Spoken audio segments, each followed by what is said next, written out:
Hello guys, in this video I'm going to show you how to leave a group on Signal, but first I wanted to tell you that don't forget to subscribe because at 10,000 subscribers I'm going to show you my YouTube revenue statistics and my growth strategy, how you can make money online.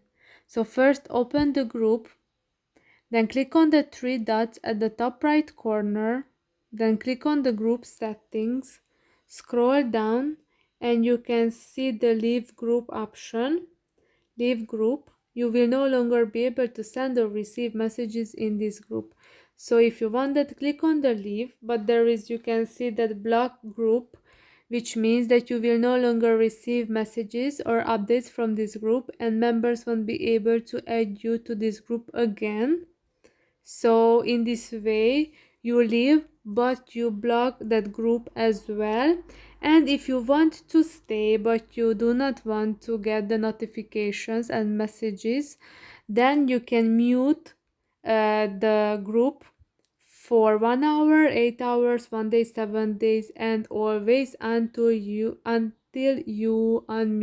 the conversation.